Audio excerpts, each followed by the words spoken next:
this one will blow your mind. Hart, Rush, and the Doobie Brothers at a high school in Erie, Pennsylvania. The House of the Rising Sun. You think the guy would have taught me an easier song, but all part of the journey. You go, I love the song, I love the Eric's voice, their rendition of it, and he's showing me the chords, and I half-assed practiced during the week, went back to second week, I didn't really know it. He showed it to me again, I half-assed practiced, came back to third week, and the guy said, don't waste my time. If you don't have your act together next week, don't ever come back again.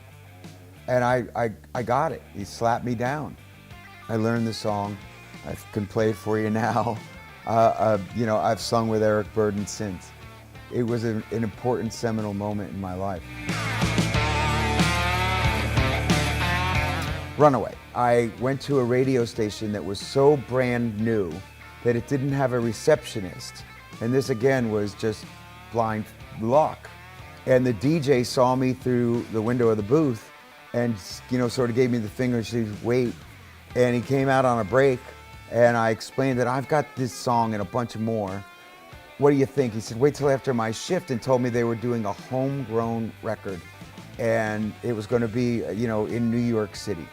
And he heard Runaway and he goes, you know, that's a hit song. And I said, I know, tell someone else.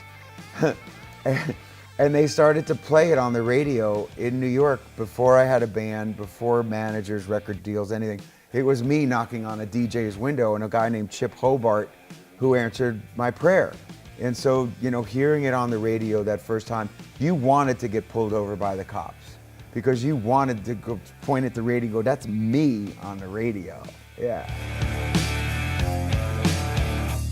First albums were probably those K-Tel compilations they used to have, you know, Tony Orlando and Dawn and things like that, and Three Dog Night, Jeremiah Was a Bullfrog. But when I first started getting into having independent thought, whether it was that mid to latter 70s, Alice Cooper, Aerosmith's first album, but I remember, again, an important moment for me was buying Bob Dylan's Desire, because the song Hurricane was about a guy that was in jail in New Jersey, and once a year you would have to go with your parents to the place to get your car inspected, and it was right outside the prison gates.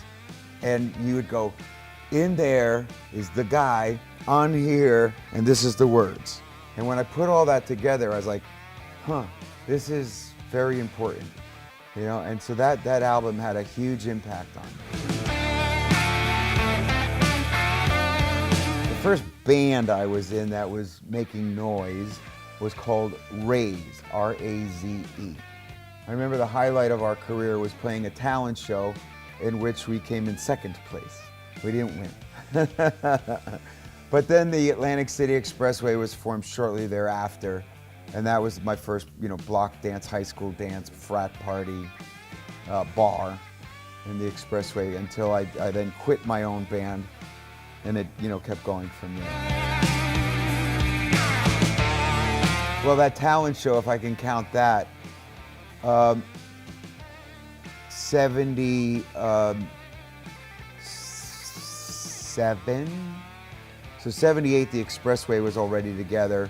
By 79, we were as far as playing bars, and I wasn't old enough because the drinking age was 18 in New Jersey, and that, of course, was also very important in creating me. And I'm not saying that as a wise guy.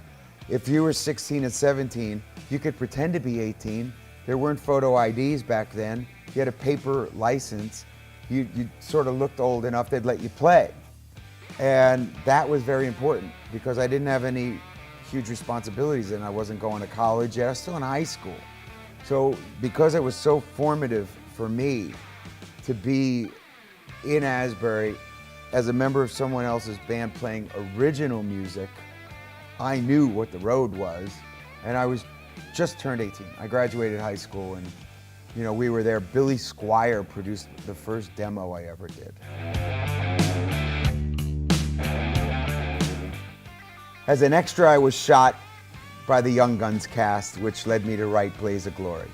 But my first, then I started to study the craft of acting, and 2 years later, my first movie role was in Moonlight and Valentino with Gwyneth Paltrow and Liz Perkins, Whoopi Goldberg, and Kathleen Turner. So that was the first of 12 movies that I was in. It was great. It was, again, an important part of my life and my career. Movies influenced that next chapter. Always, I had written for a movie. I had written for a movie called Romeo is Bleeding. I just didn't give him the song.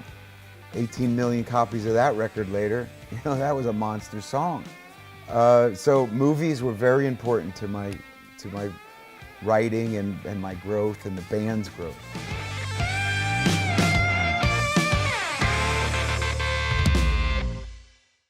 This is an album of we, the people. Bon Jovi 2020. Stories are personal, and yet they're universal. Performed live in its entirety. We're here, you're there. The broadcast premiere of On a Night Like This, Bon Jovi 2020. And don't miss the exclusive pre-show. Access TV presents A Conversation with John Bon Jovi. Hosted by Allison Hagendorf. Bon Jovi 2020. Saturday, March 20th. Starting at 8.